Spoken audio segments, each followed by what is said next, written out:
Bem-vindos a mais um episódio do nosso podcast Cefia Talks Portugal, onde exploramos os temas que moldam o presente e o futuro da saúde. Neste episódio, temos o prazer de receber o Dr. Rui Soares, patologista no Instituto Português de Oncologia de Coimbra, para uma conversa sobre vírus respiratórios, um tema que continua a desafiar sistemas de saúde, profissionais e investigadores em todo o mundo. Qual o papel da microbiologia e virologia num hospital oncológico como o do IPO de Coimbra durante a temporada de vírus respiratórios? É assim, em termos de diagnóstico microbiológico e virológico, é muito importante que haja aqui algum tipo de resposta rápida, tendo em conta que este tipo de resposta rápida muitas vezes acaba por ser um pilar em termos de segurança do doente oncológico. Basicamente, ele permite que se consiga distinguir infecção viral de bacteriana e muitas vezes evitar usar antibióticos desnecessários neste tipo de doentes para nós é fundamental. Permite também alguma orientação em termos de decisões clínicas, sejam elas cirúrgicas ou mesmo de tratamentos de quimioterapia, radioterapia, de imunoterapia também.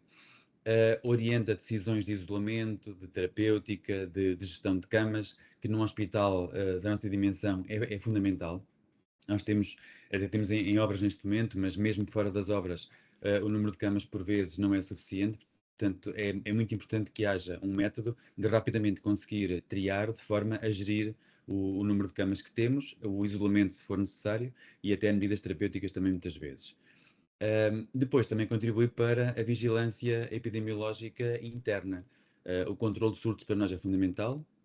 Aliás, nós temos medidas internas durante o inverno para controle de surtos que são fundamentais, acima de tudo para triagem de doentes, triagem de equipas de trabalho, equipas médicas, de enfermeiros, de apoio, em que é fundamental este tipo de triagem e rapidamente conseguimos perceber se estamos perante um surto ou não. Portanto, este tipo de contexto para nós é fundamental. Até porque em oncologia diagnosticar cedo uma infecção respiratória pode ser tão vital quanto tratar o próprio tumor. Os doentes oncológicos têm maior vulnerabilidade a infecções respiratórias. Quais são os vírus que mais preocupam nesta temporada em Portugal e porquê? É assim, o doente oncológico acaba por ter um sistema imunológico mais frágil, mais fragilizado, tanto pelos tratamentos de quimioterapia, como por transplantes, como por estar a fazer radioterapia e imunoterapia. Portanto, há aqui um quadro de maior sensibilidade. Por outro lado, há também alguma preocupação em crescendo por parte dos nossos colegas, acima de tudo, de cirurgia oncológica, de pesquisar alguns vírus antes de intervenções cirúrgicas, de forma até a melhorar o conhecimento do quadro clínico global e permitir algumas decisões antes e após a própria cirurgia. Este inverno, portanto, o inverno que passou e segundo as indicações também a seguir, nós temos tido mais preocupação com que tipo de vírus? Com o vírus de influenza, que há aqui um risco de pneumonia grave e de complicações cardiovasculares acentuadas. O vírus SARS-CoV-2, que ainda é bastante relevante, portanto eu digo ainda tendo em conta que o conjunto de estirpes novas que têm sido identificadas têm trazido alguma preocupação nesse sentido, tanto pelas entidades nacionais como internacionais. Temos tudo minimamente controlado, mas realmente é importante que estejamos em cima deste acontecimento, porque, acima de tudo, em doentes imunocomprometidos, o SARS-CoV-2 pode ter aqui um impacto muito grande, portanto é muito importante que se faça este tipo de triagem e de diagnóstico. E depois, mais um vírus também preocupante a nível da oncologia, o RSV ou o VSR, portanto, o vírus social respiratório, que é um vírus que tem um crescente impacto em adultos frágeis, em adultos mais fragilizados, como é o caso do doente oncológico, e em idosos. Portanto, nós temos aqui uma população, muitas vezes, que reúne estes dois contextos, população idosa e população com doença oncológica, e estes três vírus são aqueles que realmente mais importância se dá neste tipo de contexto. E depois associado ao que eu disse inicialmente, portanto, há aqui um contexto cirúrgico e oncológico em que é importante fazer este tipo de rastreio, até para que se consiga ter aqui uma atuação correta. Para o doente oncológico, um vírus respiratório nunca é apenas uma gripe, portanto há que ter aqui um cuidado acrescido nesse sentido. Como é que a integração dos resultados laboratoriais em sistemas de vigilância epidemiológica hospitalar podem melhorar a resposta a surtos hospitalares? É assim, os dados fornecidos pelo laboratório são iguais a um radar de circulação viral. Portanto, neste sentido, nós temos aqui um papel fundamental e importante em termos como fornecedores deste tipo de informação. Depois temos a ligação à PPCIRA, portanto, é essencial, e temos uma porta aberta em termos de relação e de gestão de resultados. Portanto, eu coordeno o setor da microbiologia e virologia e sou um elemento do núcleo executivo da BPCIRA, portanto, há uma porta de ligação muito grande, mas também com os restantes elementos da BPCIRA e com o resto do hospital. Portanto, cada vez mais nós possuímos plataformas que permitem visualizar quase em tempo real por parte da equipa da patologia clínica e da BPCIRA, de forma a que este tipo de decisão clínica e atuação em termos de medidas no doente sejam nos minutos seguintes à saída de um resultado. Portanto, há um diagnóstico e nos minutos a seguir há hipóteses através de diversas plataformas haver este tipo de noção. Até no contexto de rastreio MRSA e EPC, criámos também uma plataforma idêntica em que a PPC tem um acesso ao minuto daquilo que é feito por nós na patologia clínica. Depois, esta integração em sistemas hospitalares permite, acima de tudo, detectar surtos precocemente, reforçar medidas de isolamento e higiene, alinhar uma resposta clínica e logística também, internamentos, urgências, bloco operatório, reduz as infecções nosocomiais em populações altamente vulneráveis e, para além de tudo isto, também temos o reporte a nível nacional. Portanto, nós temos o reporte para o INSA, que no nosso caso é feito no momento no ato em que é validado, porque temos uma ligação direta com o nosso sistema de validação ao INSA, mas também resumos periódicos. Nós fazemos um resumo periódico para o INSA, ou de vírus da gripe ou de outro tipo de agentes. Portanto, há aqui uma comunicação também com o INSA muito, muito estreita. Importante realmente concluir que o nosso laboratório acaba por ser um radar silencioso que antecipa surtos e protege cada vez mais os mais vulneráveis. Do ponto de vista clínico-laboratorial, quais são as vantagens de um RT-PCR face a métodos de antigênio no contexto hospitalar? É importante realçarmos que a biologia molecular veio trazer algumas mais-valias ao diagnóstico rápido e preciso. Mesmo assim, não se deve tirar valor à resposta antigénica que existe, logicamente tendo estes resultados algumas limitações importantes. Acima de tudo, a RT-PCR tem maior sensibilidade e maior especificidade, acaba por detectar cargas virais baixas, que em doentes imunocomprometidos é importantíssimo, e até no próprio acompanhamento de curvas de amplificação. Nós conseguimos ter aqui uma noção correta e na altura da pandemia foi essencial esse tipo de visualização. E depois também permite um diagnóstico diferencial, portanto os painéis multiplex acabam por ter aqui um diagnóstico diferencial que é excelente. Por outro lado, o teste antigênio é mais rápido, é mais barato, mas temos de ter em conta que é menos fiável, acima de tudo após o 5º dia de contacto com a vírus de infecção.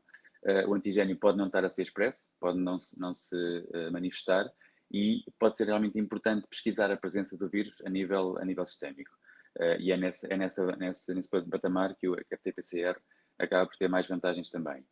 Num hospital oncológico, a RT-PCR acaba por ser um bocadinho um padrão de ouro. E a diferença entre o antigênio e o PCR em oncologia quase que pode ser a diferença entre a dúvida e a certeza. E para nós isso é fundamental. No IPO, como é feita a preparação laboratorial para esta época do ano em termos de recursos humanos, equipamentos e capacidade de resposta? Nós, a nível do IPO, a cada época de inverno que se aproxima, temos tido cada vez mais cuidado neste sentido e a pandemia ensinou-nos algumas coisas. É muito importante que haja um reforço de equipas humanas, portanto, tanto em turnos como em informação, e a informação dada por nós, serviço, como dada pelos parceiros que trabalham connosco. Em termos de gestão de equipas, o reforço dos turnos e o reforço dos elementos é também importante em relação à gestão de férias, à gestão de ausências, porque muitas vezes há baixas que não estão programadas e temos de ter a equipa pronta para isso mesmo. Depois, em termos de equipamentos, a manutenção preventiva de equipamentos críticos, nós sabemos que grande parte deles tem manutenção organizada manualmente, mas é importante deixarmos este ponto salvaguardado com os nossos parceiros, de forma a que não haja nenhum tipo de falha nesse sentido. Depois, muito importante também, o aumento da capacidade de testagem. Portanto, os painéis respiratórios são fundamentais que se consigam ter em termos de resposta para aumento de capacidade de testagem. Há uma constante ligação com quem detém a capacidade de nos fornecer uma resposta melhor, mais alargada e de confiança. E depois uma coordenação estreita, há bocado eu falava isso em relação à PPCIRA, uma coordenação estreita entre os clínicos, a PPCIRA e a direção clínica do IPO. Nós temos por hábito partilhar muita informação pertinente com a própria direção clínica e alguma desta informação é passada à equipa médica do hospital, o que melhora o conhecimento sobre a nossa capacidade de resposta e sobre a epidemiologia hospitalar. Portanto, nós fazemos quase uns briefings pontuais e a nossa direção clínica resume este tipo de briefing e informa os clínicos nesse sentido. É muito importante para termos a noção de horas a que se fazem alguns testes, quais são os momentos em que não há hipótese de dar resposta, que tipo de resposta é que passamos a ter, já temos este teste disponível, portanto, os métodos de colheita, faz muita formação nos serviços, às equipas de enfermagem em cada serviço. Portanto, o laboratório tem que estar sempre um passo à frente e é neste sentido que nos preparamos para cada época e para cada estação sazonal, e o inverno acaba por ser uma mais-valia nesse sentido. Pode-me dar alguns exemplos práticos de como um resultado rápido de RT-PCR influencia a conduta clínica em doentes oncológicos, por exemplo, na decisão de isolamento ou no início da terapêutica? Sim, temos alguns exemplos nesse sentido. Sei lá, por exemplo, o doente em quimioterapia que faz febre. É um doente em que a RT-PCR rápida vai confirmar realmente um diagnóstico de influenza, por exemplo, e o doente tanto pode iniciar um antivírico logo de seguida, como pode haver uma gestão diferente em termos terapêuticos, de forma adequada e personalizada, incluindo o ajuste muitas vezes de doses. Esta é uma questão importante e nós muitas vezes acabamos por defender a biologia molecular à custa disto mesmo, que é a rápida resposta e a rápida intervenção no doente. Portanto, não há horas de cultura a fios, não há horas de transporte de amostras, porque muitas vezes a resposta rápida implica uma atuação personalizada naquele doente e um ajuste de dose iminente. E muitas vezes, durante a quimioterapia com febre, é importante distinguir e descortinar rapidamente se é uma infecção vírica, se é uma septicémia ou se é simplesmente uma febre tumoral. E há realmente aqui uma série de parâmetros e aqui ajuda claramente. Outro exemplo, o resultado positivo para SARS-CoV-2 em doentes internados. Portanto, nós temos que intervir rapidamente com um isolamento precoce e um doente positivo para SARS-CoV-2 tem que ser logo isolado e há medidas de proteção na unidade do doente, tanto para o doente como para os doentes que estão à volta dele, como para profissionais de saúde, que é fundamental. Portanto, há pouco eu falava na questão dos surtos, o IPO vive com um cuidado extremo de surtos, porque não temos muita resposta alternativa àquilo que nós temos na parte física. Portanto, temos um hospital pequeno, uma estrutura pequena e temos que ter realmente algum cuidado nesse sentido. E a mínima suspeita de um surto temos que triar rapidamente de forma a uma correta gestão. Este resultado positivo para SARS-CoV-2 de um doente internado organiza as equipas, organiza o serviço, organiza o internamento e organiza os tantos doentes. E depois temos o doente negativo. Portanto, o doente negativo também, no painel que se faça, também é importante. Porquê? Porque suspende a medicação que tenha iniciado de forma empírica, por exemplo, porque evita resistências e efeitos adversos que a medicação esteja a fazer, porque pode sair de isolamento, porque avança para ciclos de tratamento de quimio, de rádio ou outro qualquer, ou até para outro tipo de abordagem. Portanto, um resultado rápido em virologia pode mudar realmente a vida de um doente em minutos. Os testes moleculares rápidos por RT-PCR já fazem parte da rotina do setor. Que valor acrescentam em comparação com métodos tradicionais? Para além daquilo que eu disse previamente sobre as mais-valias da RT-PCR, eu posso acrescentar que nós temos, acima de tudo, temos resultados rápidos, em sensivelmente 1 hora, o que tem um impacto imediato em termos de decisão clínica. evitam-se internamentos desnecessários ou atrasos no início de terapêuticas antivirais ou de outro tipo de abordagens terapêuticas. O RT-PCR é o nosso padrão de ouro, como há bocado eu dizia, portanto, ele vê aquilo que os testes rápidos muitas vezes não conseguem mostrar. Quando testamos bem, tratamos melhor e isolamos menos, acabam por facilitar a triagem em urgência e a gestão de camas de isolamento. E temos de ter aqui a noção que os vírus respiratórios não esperam, portanto, o laboratório tem que ter aqui uma ação proativa nesse sentido, e realmente a RT-PCR tem uma mais-valia também nesse sentido. E depois, em termos de manipulação e preparação de amostras, acaba por ser muito rápido, muito prático e muito seguro, acima de tudo, para quem manuseia as amostras e os kits. Portanto, acima de tudo, cada hora ganha no diagnóstico é um dia ganho em termos de recuperação do doente, e é isso que é fundamental neste tipo de método. O que considera essencial para garantir que os hospitais como o IPO continuem a investir em diagnóstico molecular de ponta e como vê a expansão destes testes a outros contextos de saúde? Eu acho que é fundamental que haja, acima de tudo, atualização contínua de equipamentos. Portanto, manter uma resposta rápida e fiável para nós é fundamental, e que nós, como clientes, consigamos confiar cada vez mais e temos uma relação profissional e, por vezes, até pessoal com quem acaba por ter este tipo de papel, porque há uma intervenção e uma interligação entre nós e quem fornece equipamentos, que é essencial em termos de investigação, de melhoria de alguns aspectos, de avanço em termos de ciência, e a resposta cada vez mais adequada àquilo que é necessário. Depois, ligado com isto, a formação profissional. Portanto, é muito importante que esta tecnologia que só funciona se houver competência em qualquer das classes profissionais envolvidas no serviço e na própria instituição. Portanto, temos de ter equipas clínicas também sensíveis a tudo isto e ao conhecimento dos tipos de resposta que nós temos para dar e que conseguimos dar. Este apoio institucional também é fundamental vir de cima, portanto, o diagnóstico molecular é um investimento em segurança e qualidade, e é muito importante que quem gera e quem está no Conselho de Administração seja sensível a tudo isto. E nós temos passado por várias fases, tanto localmente como a nível nacional, e realmente o papel do médico ligado a um órgão de gestão é fundamental para sensibilizar quem gera e que não é médico e que tenha a noção da importância da biologia molecular a este nível, e é muito importante que se passe este tipo de informação aos gestores que são menos sensíveis a isto.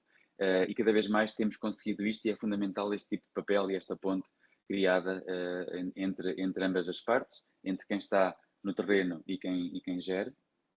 E realmente depois há aqui um processo de expansão futura, e esta expansão que há bocado questionava, na expansão para outros contextos. Eu acho que urgências gerais, urgências pediátricas, urgências obstétricas, são áreas onde realmente são fundamentais que existam este tipo de resposta. Depois, um salto qualitativo também para os lares, para cuidados paliativos, acho que é algo que, paliativos e continuados, é algo que também tem aqui um potencial enorme de expansão, e penso que ganharão bastante com a abrangência neste tipo de resposta, mas claro que depois devidamente interligados e orientados. Portanto, é muito importante que haja uma coordenação entre estas entidades onde podemos expandir o estudo de biologia molecular e a coordenação dos resultados e dos testes e da informação que é dada. Porque eu acho que realmente na medicina moderna a microbiologia não é apoio, é um protagonista em termos de decisão clínica. Na sua opinião, qual será o futuro do diagnóstico em virologia clínica nos próximos 5 a 10 anos, especialmente em hospitais de referência como o IPO de Coimbra? Nós estamos numa fase de expansão. Há bocado falámos na pandemia, é verdade, a pandemia ajudou-nos imenso a que este salto fosse dado. Para nós, a biologia molecular, nós e a IPO de Coimbra, a biologia molecular tinha algumas limitações em termos de diagnóstico e de expansão, e crescemos imenso nesse sentido. Eu acho que nós temos aqui uma hipótese de caminhar para um diagnóstico sindrómico em larga escala. Acho que esse é um caminho com muita potencialidade, com painéis que cubram dezenas de vírus, que é isso que nós pretendemos. Estamos no caminho lento, mas estamos nesse caminho, e acho que este diagnóstico sindrómico em larga escala vai ser fundamental. Depois temos aqui também ter em conta o progresso e toda a evolução da ciência, da investigação, e há aqui uma integração com a inteligência artificial para vigilância em tempo real, que eu acho que vai ser fundamental também, e acho que o IPO de Coimbra vai acompanhar certamente a evolução, tanto nacional como internacional, e vamos querer estar na crista da onda nesse sentido. Depois, mais testes point of care são fundamentais, acima de tudo em hospitais e em alguns serviços de apoio. No geral, nos hospitais, serviços de apoio, no caso do IPO, nós temos serviços de apoio que podem ter realmente os testes point of care a serem criados e a serem instalados. Depois também, como há pouco eu dizia, este tipo de ligação com os lares, com cuidados paliativos, é fundamental, porque muitas vezes nós temos doentes que andam cá e lá, que são internados no IPO, que voltam para o lar, que voltam para os cuidados paliativos, e tenho a noção que os point of care são fundamentais, mas sempre devidamente geridos pelos serviços que o detêm. O caso das OLS é um exemplo fatídico disso mesmo. Portanto, nós temos a noção que o facto de existir a OLS, podemos criar tentáculos com point of care fora do próprio hospital e ter um controle sobre isso mesmo. O IPO pode também partir para esse tipo de particularidade com as equipas que dão apoio ao domicílio, com as equipas de cuidados paliativos, e temos aqui uma forma de point of care muito mais dinamizada. E acho que podemos caminhar muito nesse sentido e temos o doente muito mais controlado. Nós temos a noção que só podemos fazer controle ao doente quando ele vem ao IPO, e acho que podemos partir para fora, partir para o exterior. E ter um diagnóstico cada vez mais próximo do doente. Portanto, haver aqui cada vez mais um estímulo para a medicina personalizada. E acho que o futuro passa muito por aí. Portanto, o futuro será de diagnósticos cada vez mais rápidos, mais completos e cada vez mais próximos do doente também. Qual é a principal mensagem que gostaria de deixar à população e aos profissionais de saúde sobre esta temporada de vírus respiratórios de 2025 e 2026? As pessoas esquecem-se rapidamente daquilo que passam em cada estação, em cada inverno, em cada pandemia. E por vezes é importante reforçarmos coisas básicas. Eu, aos profissionais de saúde, gostava de realmente realçar: nós temos um diagnóstico rápido possível, que salva vidas e que reduz infecções hospitalares. Ter a noção que a microbiologia é a primeira linha invisível contra surtos hospitalares. Reforça a questão dos surtos, para nós é essencial. E que os dados fornecidos pelo laboratório transformam-se em decisões que protegem centenas de doentes. Depois, no geral, para a população, é importante falarmos de vacinação, de prevenção, continuam a ser fundamentais, portanto, sobretudo para proteger os mais vulneráveis. A vacina continua a ser a forma mais simples de salvar vidas no inverno. Proteger quem está vulnerável é uma responsabilidade coletiva. Na saúde, a prevenção nunca será um luxo, é sempre uma necessidade. E em oncologia, a prevenção das infecções respiratórias é tão importante como o tratamento do tumor. Portanto, mais vale prevenir uma infecção do que travar as suas complicações. E a vacina continua a ser a forma mais simples de salvar vidas no inverno. Chegamos ao fim deste episódio dedicado aos vírus respiratórios, com a participação do Dr. Rui Soares, cuja experiência e visão estratégica nos ajudaram a compreender melhor este tema tão relevante. Esperamos que esta conversa tenha contribuído para ampliar o vosso conhecimento e lançar novas reflexões sobre a forma como enfrentamos estas ameaças virais. Se gostaram do episódio, não se esqueçam de seguir o podcast no YouTube em Cepheid News, partilhar com colegas ou deixar o vosso comentário. Voltamos em breve com mais vozes que fazem a diferença na saúde. Até lá, fiquem bem e continuem atentos.